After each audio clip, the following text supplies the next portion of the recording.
Storm come, boy. I be a free food. The first time come to Blake, Mr. Gain weight. Fat up, me take food. Meat. Sometimes a man take food and come a whole go there. Come back kill me cut the whole guy out there. What? Nice up. So I get the best treatment. If I don't get the mackerel and can't come out with kill them. People, I want y'all to take a very good look at your screen. Look at this individual. Do you recognize him? Do you know this individual? Is he your cousin? Is he your brother? Is he your uncle? A long lost relative in any way, shape or form? I am asking because honestly people, I need y'all to come and get your peoples. Come get you up. Me say come get on a rock stone. Whoever. Hey, look here. Uno come for the people, you know. Me say uno come for him. No, come for him. This guy is a goddamn embarrassment. An embarrassment. Jesus Christ. I mean, him not too look like him have all the screws there still, you know. So, not the brightest bulb in the shed. At the end of the day, though, him a get him belly full. You see me I say, yeah man, the man a get fat you know. The man a gain weight off of the free food. The man a happy. Yeah man, thanks to Hurricane Melissa, the man a get him belly full. So, I guess that is a cancellation prize. Yes, it's some of the individual we are coming on that channel, yeah? Uno no rate me, no? Uno don't rate the vulture, you know? Me see some of talk about, oh, JPS is a private company, and why would the government give them grant, and blase. I'm like, oh, really now? Really? That uno calculating on the head. Uno no listen when man talk. Uno not think before no type. Uno not think before no. Jesus Christ. Jesus, Father, help me. How no stay so? Meanwhile, JPS now needs less than $200 million to pay for the full restoration of the grid. The energy minister told Wednesday's special press briefing that $50 million was left in the emergency disaster fund. I made a miscalculation, and overnight I was able to get it corrected. There's an application, Brother Desmond, at the OUR for the last $50 million in the emergency fund. Yo, got him. People, me telling you from the get-go, you know, them politicians, you know, you can't trust them, you know, you can't trust them one bit. You really mean to tell me, say Daryl Vaz made a miscalculation and there was $50 million in the Hurricane Relief Fund that he could give, you know, as a grant to JPS, you know. Remember good the grant on me talk about? Remember how the people them say, them can't give grant and blah blah blah to private I'm like, what? Shut up, go have a seat. Shut up, open your head. The part about a 50 million left in there. 50 million. So how much was actually in there? Our 50 million left. That are the Hurricane Relief Fund. But put that aside. Warm to the catastrophic ban and the quiff and all them. What about the $1.1 billion? I'm just trying to figure out where their money there. Because you have to scrape the bottom of the barrel to find 50 million US to give to JPS. You have to scrape the bottom of the barrel to find the last 50 million. Daryl Vaz, don't ramp with me.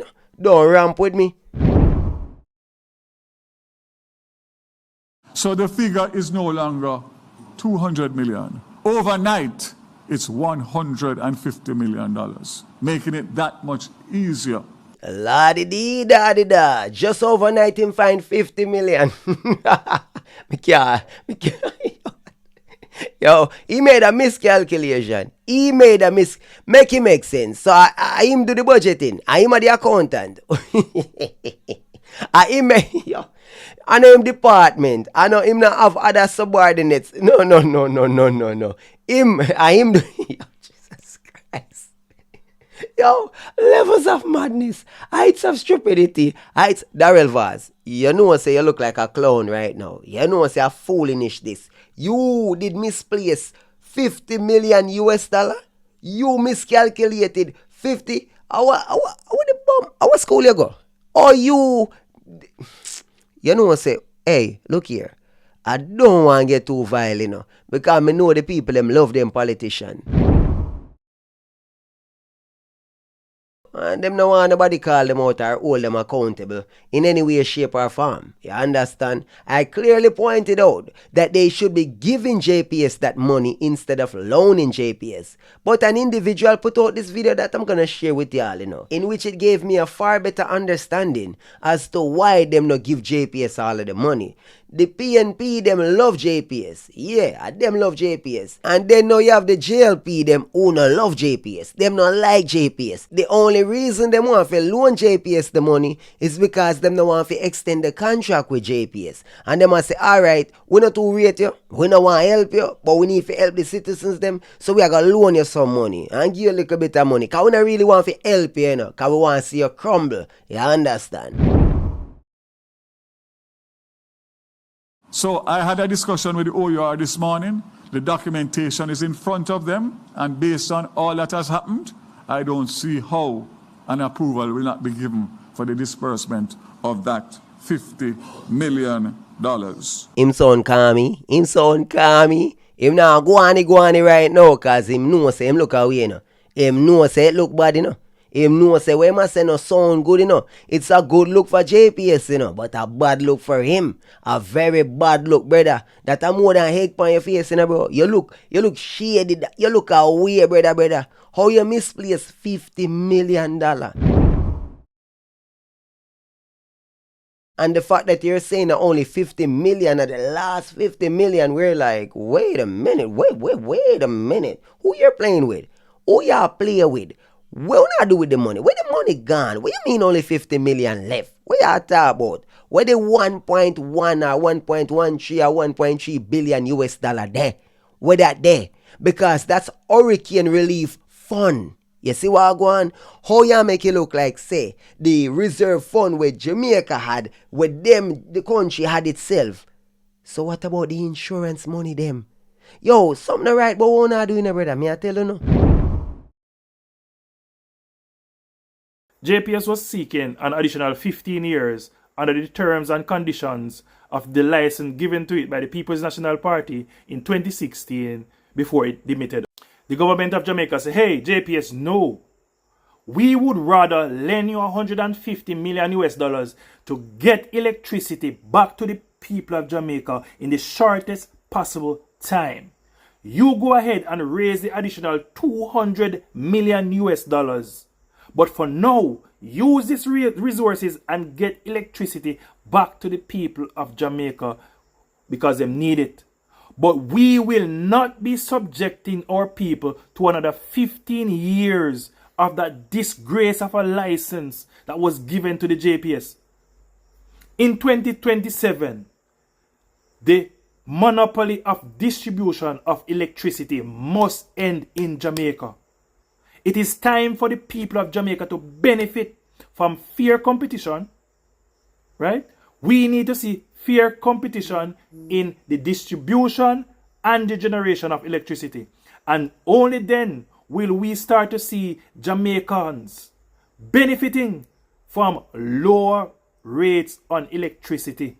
When we put in fair competition in the market, we need to tear up the JPS license there and dash away. Because that has been a hindrance to productivity and manufacturing in this country. Because the highest overhead for manufacturing companies is power consumption. And also we'll start to see better pricing because the cost of electricity will be reduced. We need to solve it if we want to grow that 5 and 4% per annum that we desire to see. We need to fix power in Jamaica. So I am in full support of the government doing this initiative. Okay. So let's see and hear all of that. That individual, that brother there, seemingly him know a lot more than me. Him know a lot. He's way more versed on this topic than I am. So I shared it with y'all. Now, ladies and gentlemen, what he must say about the monopoly, breaking up the JPS monopoly, I'm still scratching my head because, you know, I lived in New York City for a very long time. And we also have a monopoly there, a Hadar, something like that. Canadians, them are the main power supplier. Now you have other companies that buy gas, that buy current and sell back. You know? Yeah, other companies where actually I use for them grid, I use for them wiring and stuff like that, and I sell we back current, you know? Very interesting. So when people come and knock with door and them tell we say them are half away cheaper this and cheaper that, we are very skeptical about it because we know say in the long run it's gonna cost us more because these individuals are buying the current. They might buy it from Canada and sell back to we. The reason I brought that up, it's similar to when Verizon, them have the wiring, the infrastructure, everything. So the other phone company, they lease the rights to use Canada's infrastructure. You understand? So they're paying for it. So scratch your head right now and think about it. Eventually, it's going to cost you more to use them other phone company there.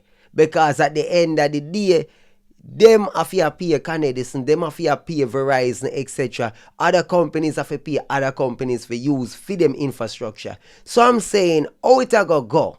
How is it gonna go when them break up the JPS monopoly, but a JPS own the grids, the power line, them, all of that? That's what I'm scratching my head. How is it gonna be more fair?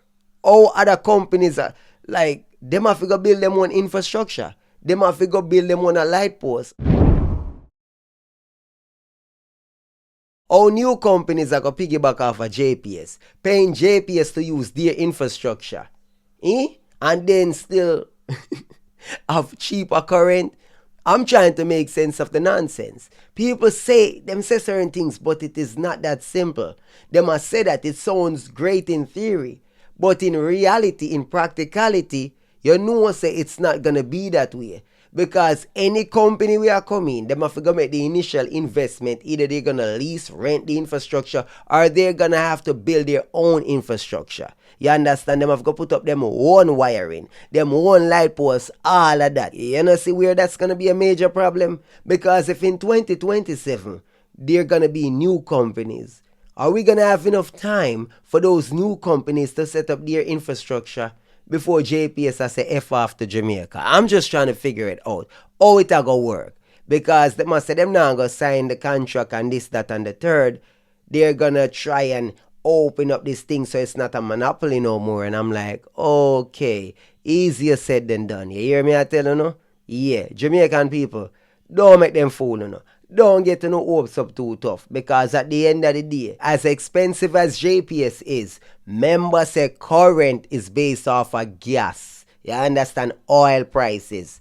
So no like say, oh well, this and that and the third, you have a member say the cost of gas, the cost of oil is gonna dictate the cost of current. Then you have the economy, right? Cost of living, wages, how much they're paying their workers, you see? So how much JPS are pay them worker, so they have to obviously factor that in, the facility, maintenance and stuff like that for the light post, the wire them, the transformers, the grids them, all of that, right? Everything is factored in. I saw them come up with the cost. You see what I go on, what I go on, people. So it's not that simple. It's not just all profits and profits. They're trying to make a profit, but at the end of the day, it is not that simple. They make nobody fool, you know. They might have some crazy practices when it comes to people not paying their bills. You don't know, charging people a whole heap of money because other people are stealing current. So those practices are kind of crazy, but you have to understand, a whole heap of people are bridge light. And when a whole heap of people are bridge light, a whole heap of people, I use up the current, I use up the oil. You see what I go on? I use up the grid, the infrastructure. And them now pay. So if them now pay, JPS a lose. And if JPS a lose, them can't afford to lose. Them have to actually send the cost back out to the customers them. That is the reality of it still, you know. You might not like the reality, but it is the reality. Nonetheless, I was right once again. They are getting a grant of 50 million. I think it should have been more, but 50 million is a start. Who knows, they might get more. You understand, from the Jamaican government, plus the 150 million loan on top of the 50 million grant. You see what I go on there, so? Yeah, so all who did I say, Ray, egg on your faces. I know, I'm being quite petty AF, but think about it logically. Them people here, them always a foul for me and I tell me a bag of nonsense. Them want me to be wrong and I'm like, why you want me to be wrong? Why you want me to say stuff and it's wrong? A waste of time, bro. Me not talk if me no know what me I talk about. You don't notice if me no know, me say me no know. Why me I go come out and say things and adamant about stuff when me know about and wanna tell me say nothing no go so and this, that and the third. I'm like, bro, what not talk about? If you don't know, lock off, man. Lock off. Cause once again, me right. And also, I'm right about the fact that the Jamaican government, you have to watch them. You have to watch them. Cause just like how 50 million can go missing quick and fast and then pop up back. Wee. We begin this evening with a major developing story. 5 people have died in a single vehicle crash on the east-west leg of Highway 2000. The crash, which happened in the vicinity of the Old Harbour St. Catherine toll, also left another 14 people treating various injuries. Dwayne Anderson has this report. Signs of disaster on the soft shoulder and grasslands of Highway 2000. A mangled vehicle bearing the route Mandeville to Kingston, scattered pieces of parts, and people laying flat, some writhing in pain, others motionless. Minutes after 3 o'clock in the afternoon on Wednesday, disaster struck. The highest minibus the people were traveling in careened from the highway and flipped several times before coming to a stop. Jano, people, condolences to the people, the families and stuff. Boy, people, I swear, me here say I blow the tire blow out, you know. Yeah, man. Me say tire blow out and them go over and flip and a bag of ray go on and 5 people dead. And people mash up and beer sitting and me I say, Jano, so my time when me see them passenger vehicle here and them a drive hard, especially on the toll and them a go and me I say to myself, say, you know you have the wind on the toll, you know the wind car. So my time is like the wind want to take a vehicle them, so my time based on the speed I go. And then more time me I pray me I say, yo, what if the tire them blow out? What if an animal or somebody run out? Them speed where them a go, so my time me I say, Jano, so dangerous. And then them a tell me say tire blow out and vehicle. And me I say, Jano, you know, so I'm afraid of them something there. I'm afraid that the tire blow out something, I swear to God. I was in my yard when my son said to me, Mommy, you know, so me hear one accident going on the highway. Me hear some mother and child dead. When me come out here a while ago, I only see police and stuff. One man was on the ground, and they say the driver, and I him see them pronouns on the ground, but me hear that other rest of people rush to the hospital. Vice Chairman of the National Road Safety Council, Dr. Lucian Jones, gave confirmation of the gut-wrenching news. 5 persons have died, and that 9 persons were taken to the Spanish Town Hospital. A few of them critically injured, others not so badly injured. 3 men have died and 2 females. And one of the injured is a 2-year-old child. The driver of the minibus reportedly lost control of the vehicle after the right rear tire of the unit blew out in the vicinity of Sharper Lane. The report says that a tire blew out. The question is whether or not the vehicle was traveling high speeds is to be the subject of investigation. And the minivan hit against a guardrail and flipped several times. And that's why we had so many injuries. So this is a terrible crash that is going to cause the nation to mourn even more now in the midst of Melissa. That is it. So them confirm say a tire blow out and thing. Why people? My cousin the other day him crashed too, you know, tire blow out, you know. Gia drive the van and the tire blow out and spinning at the road and running at one post and bag of same thing. You see me I say mash up the back of the vehicle and thing, you see me. I mean, I say, bro, you're a top driver, what go on? The man say, yo, I chop a tire chop on the road or whatever, you see me? Long story short, you see me? So the G I say basically car a road where him drive on the regular. So me ask the man say, bro, how you chop your tire? And him say basically it's a vehicle and him have to just go so boom over there. So when him go so boom over there, so him drop in the area where chop your tire and it start to spin out of control and another vehicle hit the back of him vehicle and him end up in the light post and whatever. But no one was injured, nothing serious like that. You understand? But me just say, you see that tire blow out something there? Is a very, very serious something. And I like same did I go fast or dip on a highway or nothing like that. Regular boulevard where I drive pan normally, you understand? And that happen. So imagine a vehicle go high speed and the tire blow out. No man, them thing they scary to me people. So my time I rather just walk my foot. I swear so my time I just stand on my yard. Cause a vehicle, so my time it's scary. Police and first responders were quick on the scene, rushing the injured to hospital and helping with the free flow of traffic on the busy roadway. So when we here now, remember we live near you, so we're going to run out and see what's going on if we can help out said way, you understand? Yeah, correct, that's how we do. But when we come here, everything done too late, you understand?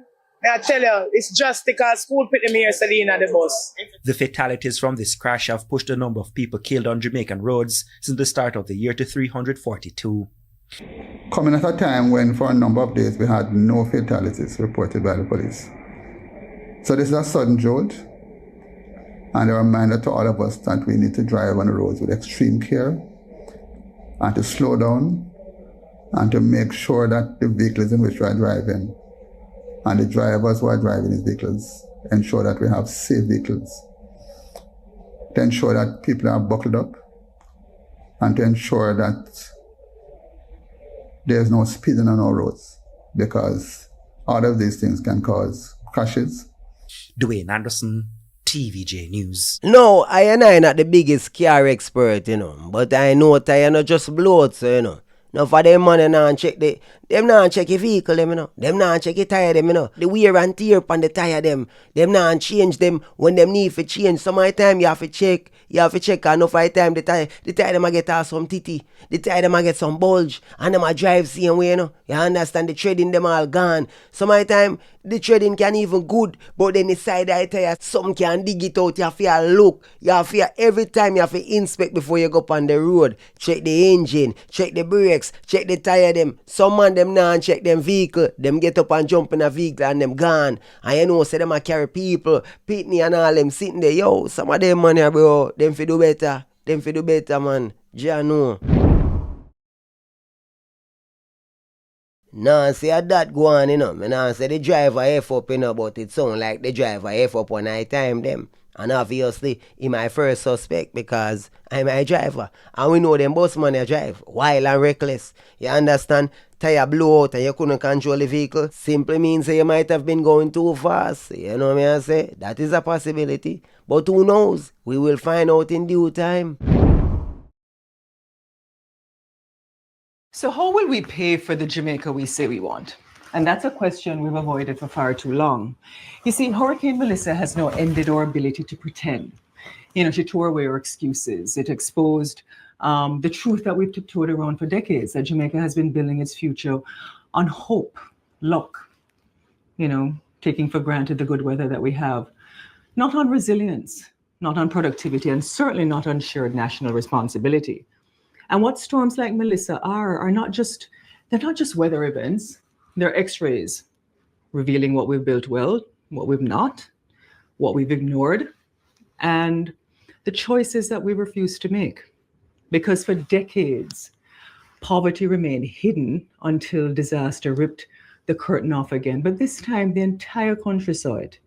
The fragile houses, the precarious lives of people, one gust of wind away from losing everything. And as a former MP, I walked those communities. I would help the same families year in, year out repeatedly with housing assistance, because we just don't have systems built to give strong support where that is necessary. It's not that they lacked strength. It's just that we now don't have the systems. And the truth is, we shouldn't be surprised as to what has happened with Melissa, because in 40 years, Jamaica has been devastated by storms like Gilbert, like Ivan, Dean, Beryl, and now her. each one more destructive than the last. And climate models say that the storms in the Caribbean are going to get even more intense, 30 to 50% more. And when you have a vulnerable family who even just has a gust of rain or bad wind, they can lose everything. And sometimes it takes them 4 to 7 years to recover, if they ever do. So I wrote something very uncomfortable on Sunday. You can scroll back and read it, because no nation can survive that cycle. No nation should accept it. And what I'm about to say is very uncomfortable. You might not want to hear what I'm going to say. Because, yeah, Jamaicans are demanding better, safer homes, stronger safety nets, dignity in disaster relief, government urgency. And they are right. But these demands force the uncomfortable question I've been asking. How will we pay for the Jamaica we say we want? Because everything we want, resilience, dignity, protection, costs money, real money. Lisa Anna, it's not a beauty pageant. I know Miss World, I know Miss Universe. Put it on, my friend. Put it on. No, the one and only Edmund Dranker, captain of the Vulture Squad, talking to your mama. Believe me, I am not a slouch. I am quite knowledgeable on the topic that you're speaking on, my friend. So you what me I say, the people them not ready for that. Them not ready for that. Jamaicans are not ready for this type of conversation. Me nah put on my people them. Me nah try be little people them, you know. But reality are reality. Enough time me explain to them how taxation work and how certain communities, why uptown, you know, they get faster response from the police, ambulance, this, that, and the third, firefighters, whatever. You understand? It makes sense why them roads get fixed faster, why them get certain maintenance a lot faster, because of taxation. Those people are paying the majority of the taxes, the bulk of the taxes. I'm not talking about taxes on food. I'm not talking, about regular GCT. I'm talking about property taxes. A lot of places in Jamaica, people are bald, say they want better roads. But them not paying no farmer taxation. Even their businesses, right? Them no want pay taxes on them land, them businesses, etc. Them even want pay for current. Them no want pay JPS. Them no want pay water commission. So really and truly, those areas, them are ball for government aid, but they're not paying into the government. They are not paying into the government. Unfortunately, the people them who pay the most in the government, they tend to get the least out of it. Because really and truly, people who are paid the most, them not got public hospital, them got private doctors. The people them who can afford to pay the highest taxations are the ones that don't need the public stuff like that, other than say, police and roads and, the regular infrastructure, right? So stick up in right there, so. Simple things as roads, right? Infrastructure, simple things like roads and bridges in a certain areas, right? You want the things them, but you don't want to pay for it. You don't want to pay higher taxes. So at least I talk about a taxation. Because you have to pay for it. You, the citizens, have to pay for it. Yes, the government can have revenues from other sources, tourism, bauxite, whatever. Some part of the country, they must say they want more schools and they want more this and more that, clinics and whatever. But the people, them don't want to pay taxes. Or them don't want to pay higher taxes and stuff like that. So they're not contributing to the system, but they want more out of the system. May I say the average person, them not really pre them thing there, and them not care about them thing there, and them not want to hear about them thing there. And them thing the least I talk about, I am putting it in simple terms, basic terms for anybody to understand. The Inter-American Development Bank and the World Bank, estimates that Melissa caused about 8.8 billion in damage, US dollars. That's 41% of our GDP in 2024. Almost half of a year's economy vanished in a couple of hours. And the aftershocks, you see what the aftershocks are: loss of income, ruined crops, weakened and devastated infrastructure. And that's going to go on. But if we're serious about creating a resilient Jamaica, we must also confront the realities that are shaping us at the moment. And so I've repeated and long says that we need to, grow our economy. I've given solutions for that, but that's going to take time and investment, and we don't have time. But there's some realities shaping us, which puts us in a culture that is not urgent. So let us take remittances. In 2021, they were more than 25% of our GDP. Today, they're still 19%, making us one of the most remittance-dependent countries in the region. I mean, in COVID, when tourism shut down, it was a remittance, the foreign exchange from remittances that kept us going. But nearly 70% of what we get in remittances goes to consumption, not investment. And households relying heavily on overseas support or one phone call away from getting money because they might not be working often don't participate in the formal economy, not because they're lazy, but because they may have no opportunity to get a job or a job doesn't exist for them. And so the question is no longer if Jamaica must change, it's what kind of change we're prepared to pursue, pay for and uphold. Because you see the countries that we admire, that we talk about, free healthcare, Sweden, Denmark, and all of the social safety nets that they have, Norway, Finland, they didn't stumble into fairness or resilience. They built it through contribution, productivity, and accountability. So for example, Sweden's tax to GDP, that ratio is 41%. I mean, you hear some Jamaicans say, boy, I may not pay that out of my work. Come in and say what I pay for. Their tax to GDP ratio is nearly double ours. But their system works because people see the results and because everyone has obligations, not just rights. So in Sweden, unemployment benefits require job seeking and training. In Denmark, welfare recipients must join activation programs. And in Finland, benefits come with personal responsibility agreement. Them not gonna give you nothing unless you give back something. Yeah, so the thing's set over there. So. And these societies operate on the understanding that benefits must be matched by national duty. Yeah, duty. And this is what Jamaica must confront, because nothing in those societies is free, nothing. Because they realize that compassion has a cost, dignity has a cost, security has a cost. And their systems work because citizens accept that strong social protections require strong personal responsibility. So you can't demand world-class services while avoiding the obligations that sustain them. Now contrast that with Jamaica. Me clock the nail upon the head or what, people? Wanna say? She make you know say you want world-class services, but you don't want to pay for it. You understand? Or you're gonna pay for it through taxation. We have to uplift ourselves. You understand, people? Have to get jobs, we have to work, we have to pay taxes. But at the same time, the government have to help because people need jobs and wages have to get better. You understand? The higher the wages, the higher people paying taxes, right? The more them are going to paying taxes. So obviously people want top jobs and pay top taxation. It makes sense, but enough people not get the job them. And a lot of people are just some regular little shopper, little hustler, little something so the people them earn. So if a hustling not going to do it, then you know that go already off the books type thing. Yeah, it kind of rough when it comes to taxation. A lot of businesses don't even use debit cards, credit cards, banking because of what? Them don't want to pay taxes. So you don't know off the books you're paying cash. You don't know hide that mask, that 1 tree, you don't know hide that from the government. A lot of people don't want to pay taxes, and that's the reality. Our tax to GDP ratio appears similar to some of the richer countries.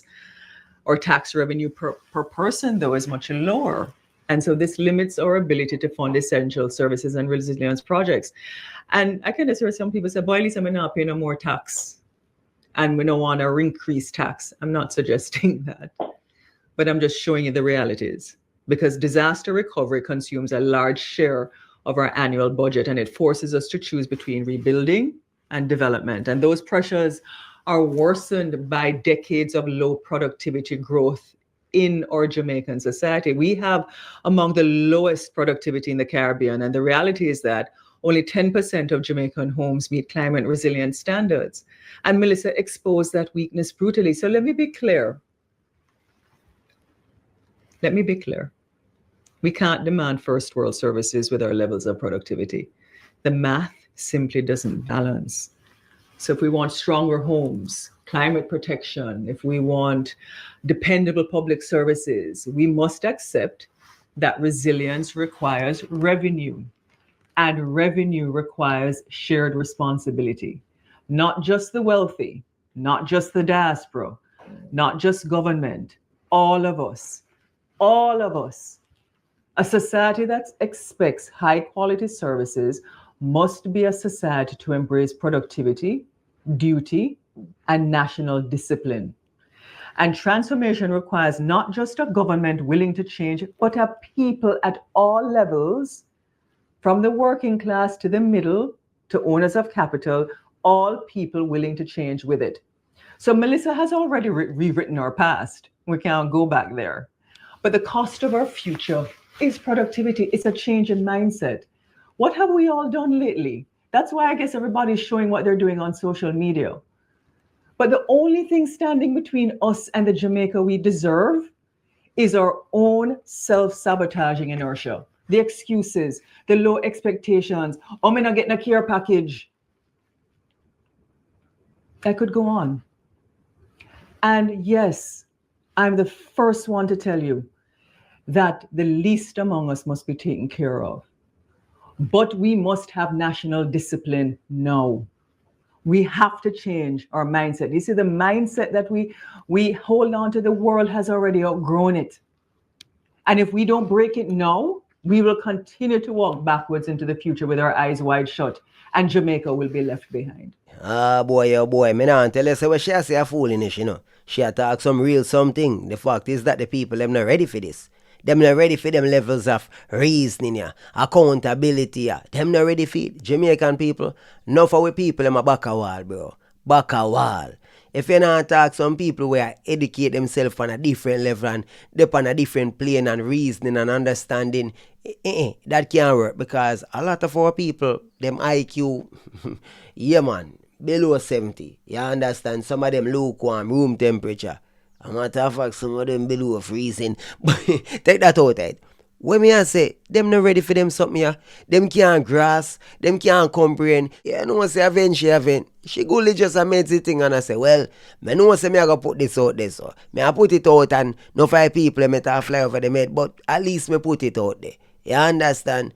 Because as me say from the get-go, I don't know beauty pageant thing this, a reality thing this. She a give we reality, you know, but she a give we something like a beauty pageant, because it pretty like a beauty pageant. Me I tell you say, yeah, easier said than done, my friend. Easier said than done.